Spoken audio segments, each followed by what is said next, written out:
Expression কুইনকে সাজাতে গিয়ে আমার তো গাইস জ্বর চলে আসলো।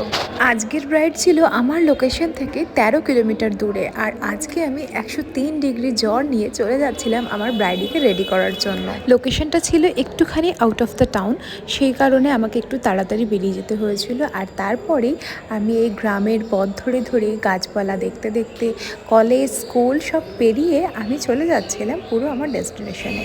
এই ছিল ব্রাইডের বাড়ির বাইরের লোকেশনটা। বাড়ির বাইরে ব্রাইডের হাজব্যান্ড দাঁড়িয়ে আমাদেরকে ওয়েলকাম করলো, অ্যান্ড দেন আমরা ঢুকলাম। বাট ঢোকার পরে যা দেখলাম, আমার ব্রাইড এখনও রেডি নয়। সেই কারণে আমরা এখানে বসে মোবাইল ঘাটছিলাম আর অন্তাক্ষরী খেলছিলাম, কারণ আমাদের কাছে অজস্র টাইম ছিল। 1 ঘন্টা বসে থাকার পর ব্রাইডের দর্শন পেলাম আর ব্রাইডকে নিয়ে রেডি করাতে বসলাম। আমার ব্রাইডই বলেছিল তাকে যেন একটা ব্লার এফেক্ট আমি লুক করে দিতে পারি, কিন্তু তার ছিল অ্যাকনে প্রোন স্কিন। এবার তোমরা দেখে জানিও যে আমার ব্রাইডকে কেমন লাগছে, আমি ওর ক্রাইটেরিয়াগুলো রাখতে পেরেছি কিনা সেটা তোমরাই দেখে জানিও।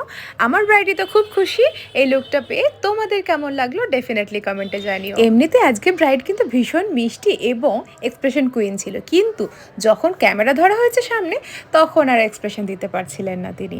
তো যাই হোক, এই ছিল তার ফাইনাল লুক। তোমরা যারা আপকামিং ব্রাইডই রয়েছো তারা ভাবছো যে তোমরাও এইরকম সুন্দর সুন্দর লুক পেতে চাও, কিন্তু তোমাদের লোকেশনে আমি যাবো কিনা?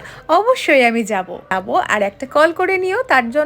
আর আমি আপ্লুত হব তোমাদের লোকেশনে গিয়ে তোমাদেরকে সাজাতে পেরে। তো চলো আজকের মতো প্যাক আপ করে আমরা বেরিয়ে যাচ্ছি আমার বাড়ির উদ্দেশ্যে। তো চলো সবাইকে টাটা, দেখা হবে আবার অন্য ভ্লগে।